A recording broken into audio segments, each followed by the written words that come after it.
आज हम शुरू करेंगे ट्रेनिंग मॉड्यूल 1, ट्रेनिंग सेशन 1। इसमें हम कई सारे टॉपिक्स कवर करेंगे जो किसी भी नए अभिकर्ता के लिए बहुत ज़रूरी है जानना। सबसे पहले मैं IRDA का एग्ज़ाम पास करके भारतीय जीवन बीमा निगम में प्रवेश पा लिया है। यहाँ पर आप अपने आप को किसी कर्मचारी से कम न समझिए। आप काम करने के लिए आए हैं। आपको एक ऐसी कंपनी मिली है जो आपके हर सपने को पूरा कर सकती है। आपको कभी किसी चीज़ की कोई कमी यहाँ पर नहीं लगनी चाहिए। आप शाखा में जाते हैं तो शाखा के अंदर जब आप पहुँचते हैं तो आपको ये महसूस होना चाहिए कि मैं अपने ऑफिस में आया हूँ। हाँ, ऑफिस के कई हिस्से होते हैं।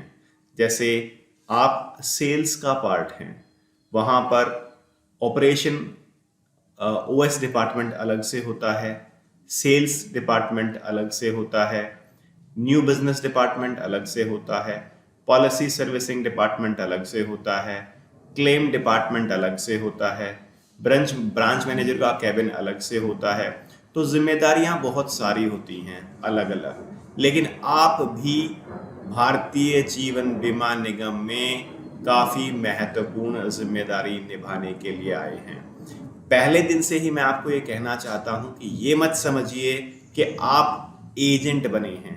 आप ये समझिए कि आप LIC के बिजनेस पार्टनर हैं। आप आपका शाखा में जाना आपका अधिकार है। वहाँ जाएं, अपना काम कराएं और आराम से आएं। तो आप समझ लीजिए कि भारतीय जीवन बीमा निगम के अंदर अगर आप आ गए हैं तो आपको किसी से कम अपने आप को समझने की आवश्यकता नहीं है। आप बिजनेस लेके आएंगे, मेहनत करते हैं, बिजनेस लेके आएंगे, उसे प्रोसेस करवाएंगे और उसके बाद रसीद जो है जिसे हम FPR फर्स्ट प्रीमियम रसीद कहते हैं उसे आप कस्टमर को देंगे। कस्टमर सर्विस चालू हो जाएगी। तो सबसे पहले आपको बधाई हो कि आपने भारतीय जीवन बीमा निगम में एक अभिकर्ता के रूप में अपना कार्य शुरू किया। तो ये आपकी जिम्मेदारी है। सबसे पहले कि मैंने जो बताया कि आप LIC का हिस्सा हो गए हैं, उसके बिजनेस पार्टनर हो गए हैं। जितना भी बिजनेस आप मार्केट से जनरेट करेंगे वो बिजनेस उसका आपको एक परसेंटेज दिया जाएगा। अच्छी बात यह है कि यहाँ पर आपका कोई खास पैसा लगा नहीं है। जितना भी बिजनेस मार्केट में है उतना ज़्यादा बिजनेस जनरेट करेंगे, उसी हिसाब से आपकी आमदनी होगी। और आप यकीन मानिए आज भारत जैसे देश के अंदर, दिल्ली जैसे शहर के अंदर, गुड़गांव जैसे शहर के अंदर इतना पोटेंशियल है दो चीज़ों का खास तौर पर। नंबर एक, पेंशन। आज हर व्यक्ति प्राइवेट इंडस्ट्री में काम करता है, या तो उसकी पेंशन नहीं है या NPS में वो पैसे डाल रहा है। तो आने वाले समय में उसको पेंशन की आवश्यकता पड़ने वाली है। तो आप जिधर देखोगे, जहां देखोगे, पेंशन की बहुत बड़ी मार्केट है। दूसरा, चाइल्ड प्लान। जिस हिसाब से हमारी जनसंख्या है, लगातार बच्चे पैदा होते रहते हैं। हर माता पिता की इच्छा होती है कि वह अपने बच्चे को अच्छी शिक्षा दे, अच्छे लेवल पे पढ़ाए लिखाए, उसे तरक्की कराए, ताकि कल को जब वह उच्च शिक्षा के लिए जाए तो उसे किसी चीज़ की कमी ना हो। तो बहुत ज़्यादा मार्केट में काम है। जितनी जनसंख्या हमारे देश की है उसी हिसाब से आप समझ सकते हैं कि काम की अपार संभावनाएं हैं।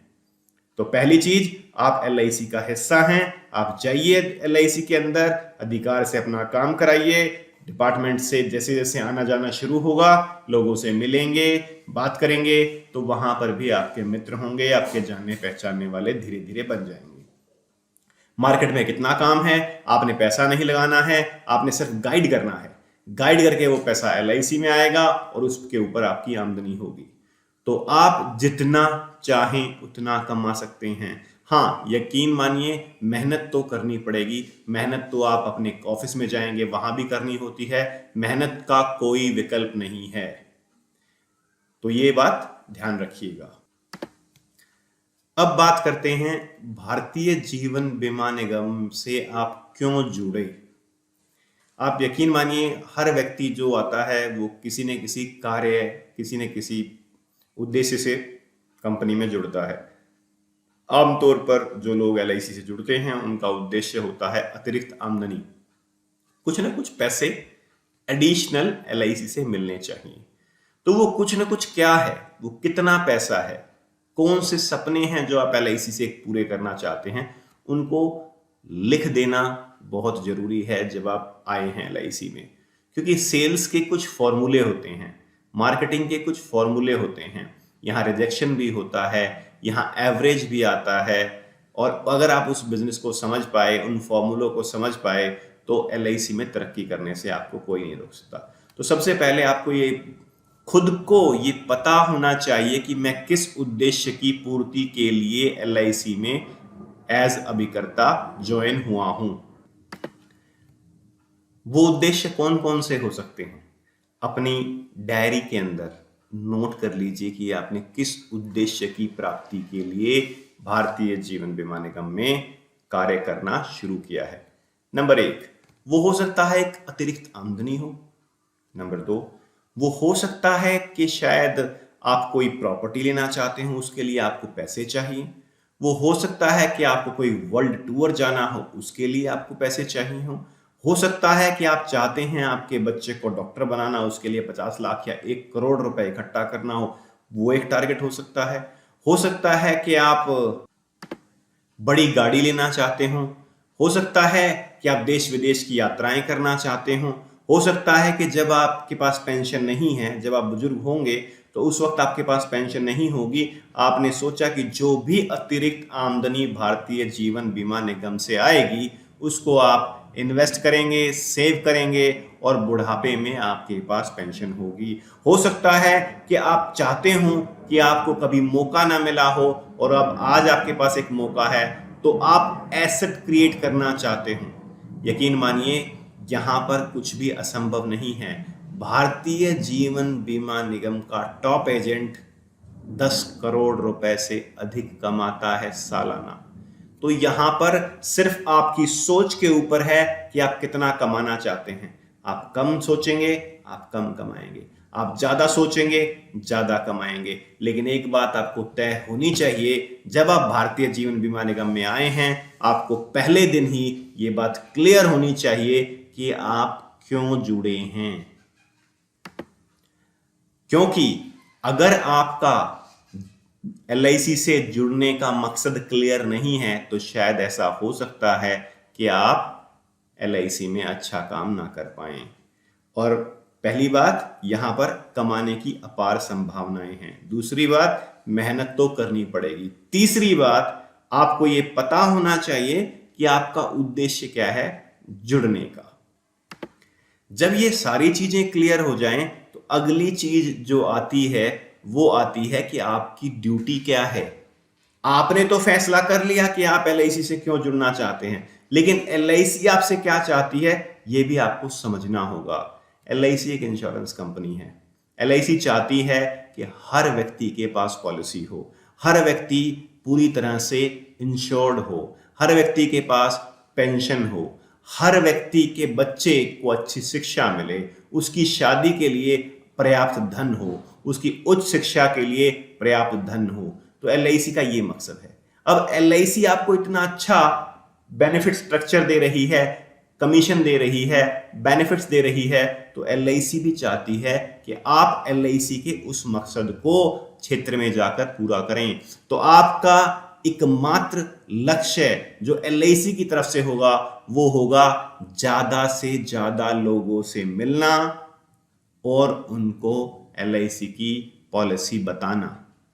ध्यान रहे, पॉलिसी पहले आपको आनी चाहिए तभी आपको बताएंगे, लेकिन उससे पहले आप समझिए एलआईसी क्या चाहती है। यहां पर अगर आए हैं तो पॉलिसी सेल करना ही है। पॉलिसी सेलिंग के तरीके बहुत सारे होंगे, वो हम बाद में डिस्कस करेंगे, लेकिन हम आज ये बताना चाहते हैं भारतीय जीवन बीमा निगम आपसे चाहता है कि आप एलआईसी में आए हैं तो आपको कार्य करना पड़ेगा, एलआईसी की पॉलिसी करनी पड़ेगी। उसके लिए लोगों से मिलना पड़ेगा। लोगों से मिलके आप उनको कुछ ऐसी योजनाओं के बारे में बताएंगे जिनसे उनके जीवन का जीने का स्तर पहले से बेहतर हो। उनके पास लाइफ इंश्योरेंस हो, चाइल्ड प्लान हो, मेडिक्लेम हो, पेंशन प्लान हो, इन्वेस्टमेंट प्लान हो, कुछ ना कुछ उनके पास होना चाहिए। यही आपका कार्य होगा। तो आप क्यों जुड़े हैं, आपको क्लियर होना चाहिए। एलआईसी आपसे क्या चाहती है, वो क्लियर होना चाहिए। फिर तीसरी जो बात आती है, एलआईसी में अधिक कार्य करने पर आपको किस तरह के फायदे होंगे, वो आपको पता होना चाहिए। यहां पर अगर आप अच्छा प्रीमियम, यानी कि प्रीमियम, बड़ा प्रीमियम ला सकते हैं, तो आप एमडीआरटी, सीओटी, टीओटी भी बन सकते हैं। अगर आप ज्यादा से ज्यादा लोगों से मिलते हैं और बिजनेस जनरेट करके लाते हैं, तो यहां पर आप क्लब मेंबरशिप आप पा सकते हैं। क्लब मेंबरशिप का मतलब होता है कि एलआईसी आपको अपना ऑफिस खोलने का खर्चा देती है, आपको रेंट मिलेगा ऑफिस का, आपकी प्रमोशन होगी। एक तरह से आप इसको समझिए, क्लब मेंबरशिप का मतलब है आपकी प्रमोशन। साधारण एजेंट से उठकर आप क्लब मेंबर जब एजेंट बन जाते हैं, तो आपको कई अतिरिक्त फायदे मिलने लगते हैं। आपको एलआईसी से गाड़ी मिल जाती है, आपको घर बनाने के लिए लोन मिल जाता है, आप तरक्की करने लगते हैं, और बहुत सारे ऐसे फायदे होते हैं जो आपको एलआईसी से मिलते हैं, आपकी आमदनी के अलावा। दूसरी बात हो गई एलआईसी आपसे क्या चाहती है। अब तीसरी बात, जब भी कोई व्यक्ति कोई कार्य करता है तो उसका गोल निर्धारित होता है। आप अपने घर से चलते हैं भारतीय जीवन बीमा निगम की शाखा में जाने के लिए, तो आपको पता होता है कि मैं कहां जा रहा हूं, तभी आप पहुंचते हैं। तो सबसे जरूरी बात होती है कि अपना खुद का एक टारगेट लीजिए, अपना टारगेट बनाइए कि मुझे इतनी इनकम कमानी है, इतने लोगों से मिलना है, इतने लोगों से मिलके इतना कार्य करना है। वह गोल आपके दिमाग के अंदर होना चाहिए, आपकी डायरी में लिखा होना चाहिए, क्योंकि गोल नहीं होगा तो भटकते रह जाएंगे। आपका एक मकसद होना चाहिए, वो मकसद बिल्कुल साफ होना चाहिए कि मैं इतने लोगों से मिलूंगा, मुझे पहले साल में क्लब मेंबरशिप लेनी है, मुझे एमडीआरटी करना है। तो आपका जो गोल है वो एक लंबा गोल भी होना चाहिए और एक छोटा गोल भी होना चाहिए। लंबा गोल यानी कि अगले 20 सालों का गोल, छोटा गोल यानी कि 1 साल का, और बिल्कुल छोटा माइक्रो गोल कह सकते हैं वो हर महीने का, कि हर महीने कितने लोगों से मिलेंगे, क्या बेनिफिट्स मिलेंगे। इसके लिए ये गोल आप कभी भी मेरे साथ बैठकर डिस्कस कर सकती हैं। तो ये गोल भी बहुत जरूरी है, और गोल जो है वो बिल्कुल क्लियर होना चाहिए कि मेरे को अपने जीवन काल में, अपने रिटायरमेंट तक 21,000 पॉलिसियां कर देनी है। दूसरा गोल क्लियर होना चाहिए कि मैं हर साल 450 पॉलिसियां कर दूंगा। तीसरा गोल क्लियर होना चाहिए कि हर साल मेरी आमदनी भारतीय जीवन बीमा निगम से 25 लाख रुपए की कमीशन की होनी चाहिए। इस तरह का आपका जो गोल है वो बिल्कुल निर्धारित होना चाहिए, और आपको पता होना चाहिए कि आप उसमें क्या करने वाले हैं। क्योंकि अब बात करते हैं शुरुआत कैसे होगी। शुरुआत से पहले सबसे पहली चीज आती है कि आप ये समझिए कि किसी का गलत तो हम नहीं कर रहे। भारतीय जीवन बीमा निगम की अगर हम किसी को पॉलिसी बताएंगे तो हम उसका नुकसान नहीं कर रहे, उसका फायदा कर रहे हैं, उसके जीवन स्तर को बेहतर कर रहे हैं। भगवान ना करे उसके साथ कुछ दुर्घटना हो गई, उसके परिवार को पैसा मिलेगा, उसका परिवार रोड पे नहीं आएगा, बच्चे को अच्छी शिक्षा मिलती रहेगी, उसकी शादी हो जाएगी, उसका बिजनेस सेटअप हो जाएगा। और अगर सब कुछ ठीक है तो वो जो बचत करेगा वह पैसा उसके काम आएगा, बुढ़ापे में काम आ जाएगा, इन्वेस्टमेंट के पर्पज से काम आ जाएगा, टैक्स सेविंग के पर्पज से काम आ जाएगा, सेविंग के पर्पज से काम आ जाएगा। कितने ही कार्य हैं। तो सबसे पहले जब हम इतने फायदे वाले कार्य करते हैं तो सबसे पहली जरूरत होती है प्रोस्पेक्टिंग की लिस्ट बनाना। हम कितने ऐसे लोगों को जानते हैं, वो लिस्ट बननी सबसे पहले सबसे जरूरी पार्ट होता है। एक बार आपने लिस्ट बना ली, लिस्ट कितने लोगों की, 50, 100, 200, आप इसको ऐसे समझिए जो आपके मोबाइल के अंदर नंबर हैं उनको एक पेपर पे लिख दीजिए। दूसरा, अगर आपको लगता है कि आपके घर में कोई फंक्शन है और आप कितने लोगों को बुलाने वाले हैं, उन लोगों का नाम लिख लीजिए। नाम कैसे लिखेंगे, नाम उसका मोबाइल नंबर, उसकी एज और वह क्या करता है। इस तरीके की लिस्ट आपके पास होनी चाहिए। और जितनी ज्यादा लंबी लिस्ट होगी उतना ही ज्यादा बेहतर तरीके से आपकी शुरुआत हो पाएगी। आपका मकसद, आपको पता है कि आपने क्यों एलआईसी ज्वाइन की, एलआईसी आपसे क्या चाहती है यह भी आपको क्लियर है। अब आपका टारगेट यह है कि जब पहले 15 दिन में जो भी आमदनी आपको आए वह एक अच्छी खासी आमदनी होनी चाहिए, आपकी तनख्वाह से अधिक होनी चाहिए, ताकि आपको लगे कि हां मैंने जो कार्य किया उसकी मुझे आमदनी हो। तो अब जो बात है कि आपकी लिस्ट बहुत लंबी होनी चाहिए। कम से कम कोशिश कीजिए 200 लोग आपकी लिस्ट में हों, 200 लोग, क्योंकि इन 200 लोगों से हम बात करके इनके जीवन को कैसे बेहतर किया जा सकता है भारतीय जीवन बीमा निगम की पॉलिसी देकर, उसके ऊपर हम चर्चा करेंगे। पॉलिसी के लिए मैंने सेपरेट वीडियो बनाया हुआ है, वो वीडियो देखना है। लेकिन अब हम बात करते हैं किस तरह के और फायदे आपको मिलते हैं।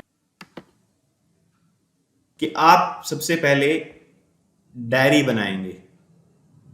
एलआईसी के लिए एक अलग से डायरी आपके पास होनी चाहिए, एक फोल्डर, एक बैग होना चाहिए, एक डायरी होनी चाहिए, पेन पेपर होना चाहिए और एक बैग होना चाहिए जिसमें केवल और केवल एलआईसी से संबंधित चीजें ही आप रखेंगे, अलग थलग चीजें नहीं।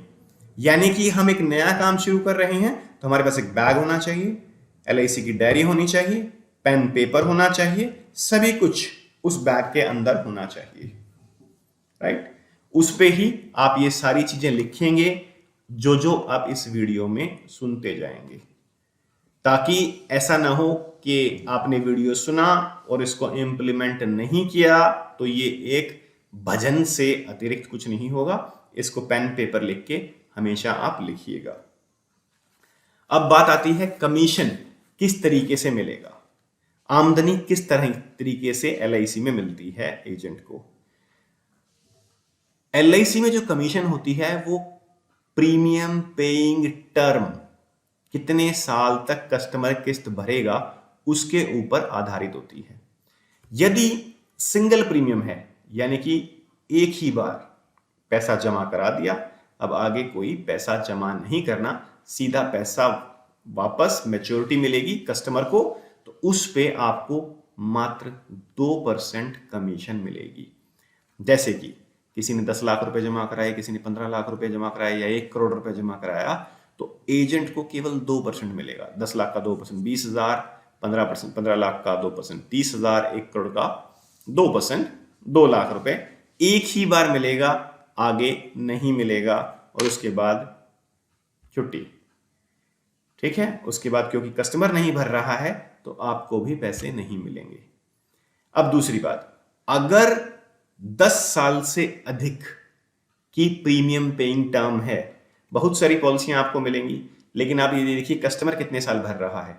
अगर 10 साल से लेकर 15 साल के बीच में प्रीमियम पेइंग टर्म है तो आपको 15 भी नहीं 14 बोलेंगे, सॉरी, 10 साल से लेकर 14 साल के बीच में प्रीमियम पेइंग टर्म है तो आपको 20% प्लस 8% 28% कमीशन मिलता है। 20% प्लस 8% 28% कमीशन पहले साल मिलेगा और 7.5% 2 साल अगले साल कमीशन मिलेगा और 5% हमेशा मिलता रहेगा जब तक कि कस्टमर पॉलिसी की किस्त भर रहा है। और अगर 15 या 15 साल से अधिक की प्रीमियम पेइंग टर्म है, यानी कि आपने कोई पॉलिसी बेची जिसमें कस्टमर को 15 या 15 साल से अधिक के टेन्योर के लिए पेमेंट करनी पड़ती है, तो उसमें आपको 25 प्लस 10% कमीशन मिलेगी पहले साल, 7.5 अगले 2 साल और 5% हमेशा मिलती रहेगी जब तक के कस्टमर पे करता रहेगा। कस्टमर ने पेमेंट करनी बंद की आपकी भी कमीशन आनी बंद हो जाएगी। इस बात को ध्यान दीजिएगा। तो सिंगल प्रीमियम पे 2%, 10 साल से लेकर 14 साल की प्रीमियम पेइंग टर्म पर 20 और 8 28, और 15 साल से अधिक की टर्म पे 25 + 10 35% कमीशन पहले साल में मिलती है। अब जैसे मैंने कहा 8% और 10%, जो मैंने 20 और 8 कहा, और 25 और 10 35 का, ये जो 8% और 10% है, ये पहली पॉलिसी पर नहीं मिल जाती है। इसके लिए आपको कुछ बिजनेस एलआईसी को देना होता है, और वह बिजनेस क्या है? 6 पॉलिसी कम से कम हो जानी चाहिए, और उस 6 पॉलिसी के साथ साथ 50,000 रुपए प्रीमियम एलआईसी के अंदर डिपॉजिट हो चुका हो, तब यह 8% और 10% आपको मिलता है। अगर नहीं हुआ इस टाइम तक, तो एलआईसी वह कमीशन जो बोनस कमीशन के रूप में बोला जाता है, उसको अपने पास रखती है। जैसे ही आप इस कार्य को पूरा कर देते हैं, तो आपको सीधा 28% और 35% मिलना शुरू हो जाता है। और ऐसा नहीं है कि जो पीछे काम किया हुआ है उस पर नहीं मिलता है, उस पर भी वह मिलना शुरू हो जाता है। पीछे का जो है उस पर भी मिलेगा, और जो आप आगे कार्य करेंगे उस पर भी आपको यह कमीशन मिलेगा। लेकिन यदि आपने 6 लाइफ्स, सॉरी पॉलिसी नहीं है, लाइफ का मतलब होता है अलग अलग व्यक्तियों का बीमा। अगर आपने 6 लाइफ्स नहीं की हैं, 6 अलग अलग लाइफ्स नहीं की हैं, और 50,000 प्रीमियम नहीं हुआ है, तो आप बोनस के लिए एलिजिबल नहीं हैं। उस कंडीशन में आपको 20% और 25% कमीशन ही मिलेगा। और अगर आपने 6 लाइव और 50,000 प्रीमियम कर दिया है, तो आगे से आपको 20 और 8 28 और 25 + 10 35% कमीशन आपको मिला करेगा। ये तो हुई कमीशन की बात। अब बात करते हैं कमीशन आती कब कब है। साथियों, एक सुनहरी, एक बहुत अच्छी बात एलआईसी के साथ ये है, यहां पर आमदनी जो है, कमीशन जो है, वो महीने में एक बार नहीं, महीने में 2 बार आती है। यहां पर महीने को 2 हिस्सों में बांट दिया गया है। 1 से 15 तारीख की कमीशन आपके बैंक में 18 से 20 तारीख को पहुंच जाएगी। 1 से 15 का जो भी आपने कार्य किया, उसकी कमीशन आपको 20 तारीख को मिलेगी। 16 से 31 का जो भी आपने कार्य किया होगा, उसकी कमीशन आपको 5 तारीख, अगले महीने की 5 तारीख तक आपके उसी बैंक अकाउंट में आ जाएगी, जिस बैंक अकाउंट की जानकारी, जिसका डॉक्यूमेंट आपने एजेंसी लेते हुए हमें दिया है। ये तो बात हुई आपके टारगेट की, एलआईसी आपसे क्या चाहती है, आपके कमीशन आपको कैसे मिलेंगे, क्या क्या फायदे मिलेंगे, क्लब मेंबरशिप क्या है, प्रमोशन क्या है, एमडीआरटी क्या है, सीओटी क्या है। तो एक बेसिक आइडिया आपको मिल गया। अब शुरुआत करते हैं कि काम होगा कैसे। देखिए, सबसे जो बड़ी बात है कि पैसा कहां से आता है। हम एक संस्था हैं जो हम सेविंग और इंश्योरेंस दोनों कार्य करते हैं। बचत भी करवाते हैं लोगों की, और दूसरा उनका इंश्योरेंस भी करते हैं। अब मैक्सिमम पैसा लोग बैंक में रखते हैं। अब देखिए, आपका पैसा कहाँ है या किसी और का पैसा, मैक्सिमम पैसा बैंक में रखते हैं। तो हमें कहां से पैसा डाइवर्ट करके एलआईसी में लाना है? बैंक वाला पैसा। वो पैसा जो लोग बैंकों में रखते हैं, उन्हें ये समझाना है कि जो पैसा आप बैंक में रख रहे हैं, यदि उससे ज्यादा फायदे आपको मिलें, तो क्या आप भारतीय जीवन बीमा निगम में इन्वेस्ट करेंगे? तो हमें जो शुरुआत करनी है वो इसी माध्यम से करनी है कि लोग बैंक में पैसा रख रहे हैं, उनको बताना है कि बैंक वर्सेस एलआईसी। तो बैंक से पैसा एलआईसी की तरफ आ जाएगा, और कोई बड़ी बात नहीं है। जिस तरह लोग बैंकों पे ट्रस्ट करते हैं, क्यों? क्योंकि उनका अकाउंट होता है। कैसे पता उनका अकाउंट है? उनका फोटो लगता है, उनका पैन कार्ड लगता है, उनका आधार कार्ड लगता है, उनका चेक लगता है, तभी उनका अकाउंट है। इसी तरीके से जो एलआईसी की पॉलिसी होंगी, जो आप एलआईसी की पॉलिसी करेंगे, वो भी उनकी ही होंगी, उसमें कोई अलग चीजें नहीं होंगी। उसमें भी आपका फोटो लगेगा, पैन कार्ड लगेगा, आधार कार्ड लगेगा, चेक लगेगा, सिग्नेचर लगेगा, फॉर्म भरा जाएगा और सारी चीजें होंगी, तो वह भी आपका ही अकाउंट होगा। तो आप पंजाब नेशनल बैंक में पैसा रखें, एचडीएफसी बैंक में रखें, आईसीआईसीआई बैंक में रखें, इससे कोई फर्क नहीं पड़ता। जहां जहां अकाउंट आपका है, आपका पैसा वहां है, तो आपका ही है। इसी तरीके से एलआईसी की पॉलिसी में आपको कई अतिरिक्त फायदे मिलते हैं, उसके साथ साथ वह पैसा भी उसका ही है, किसी और का नहीं है। उसको ये न लगना चाहिए, उसे ये कस्टमर को ये महसूस नहीं होना चाहिए कि ये जो हम उसकी हेल्प कर रहे हैं, ये जो हम उसे समझा रहे हैं, ये किसी एजेंट का के फायदे के लिए नहीं, ये कस्टमर के फायदे के लिए है। यह उसे बात भली भांति समझ आनी चाहिए। जब जब कस्टमर को ये लगेगा कि वह उसके फायदे की बात ना होके एजेंट के फायदे की बात है, यकीन मानिए वह आपसे इंश्योरेंस नहीं खरीदेगा। तो आपका जो ध्येय होना चाहिए वो इस तरीके का होना चाहिए, समझाते हुए भी, बताते हुए भी, कि जैसे बैंकों में, अलग अलग बैंकों में आप खाता खुलवा के रखते हैं, इसी तरीके से एलआईसी भी एक खाता होगी जो आपका पैसा आपके पास ही रहेगा। और अगर आप एलआईसी में खाता खुलवाते हैं तो आपको कई सारे बेहतर फायदे मिलेंगे जो आपको बैंकों में नहीं मिलते।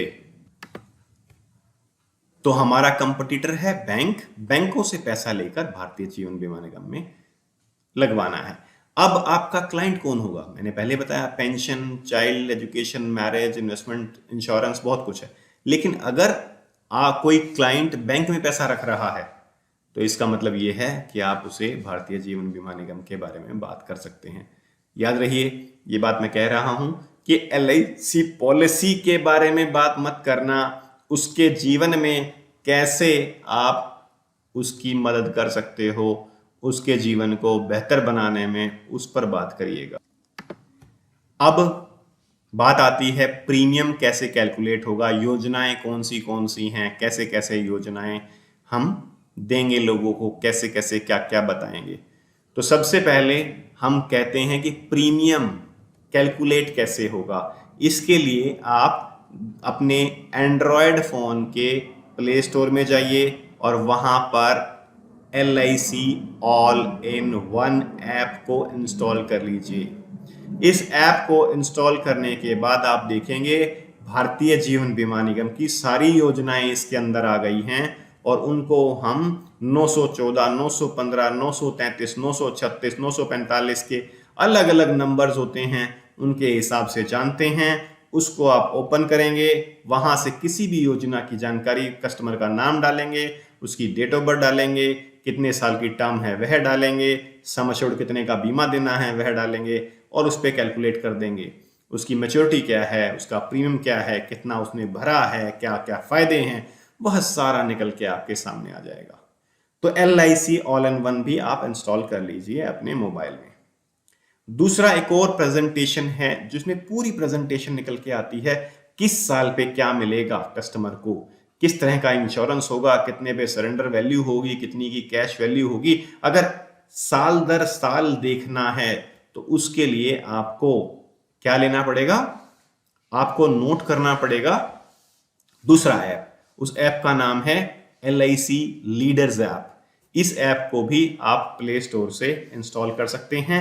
इसके अंदर भी जाकर जब आप प्रेजेंटेशन बनाएंगे तो जैसे मैंने कहा कि LIC ऑल इन वन में प्रीमियम कैलकुलेट और मैच्योरिटी ही पता चलती है, लीडर्स ऐप में आपको पूरी प्रेजेंटेशन पता चलती है, किस उम्र पे कितना इंश्योरेंस है, कितना प्रीमियम भरा जा चुका है, कितनी कैश वैल्यू है, कितना सरेंडर वैल्यू है, मैच्योरिटी क्या होगी, मैच्योरिटी के बाद के फायदे, मैच्योरिटी के पहले के फायदे, टैक्स सेविंग के फायदे, आपके अपने बारे में, पॉलिसी के बारे में सारी की सारी इंफॉर्मेशन आपको मिलेगी। तो यहां से अगर ये दो सॉफ्टवेयर आपके पास हैं तो आपके लिए प्रेजेंटेशन बनाना, प्रीमियम कैलकुलेट करना बड़ा आसान हो जाएगा। तो फिलहाल के लिए, आज के लिए इतना वीडियो काफी है। अगला वीडियो जो मैं बनाऊंगा वह जरूर देखिएगा। मेरा उद्देश्य ये है कि आपको घर बैठे ही सारी जानकारी मिल जाए ताकि ज्यादा से ज्यादा समय आप फील्ड में बिता के अपना टारगेट और LIC का टारगेट पूरा कर सकें। धन्यवाद।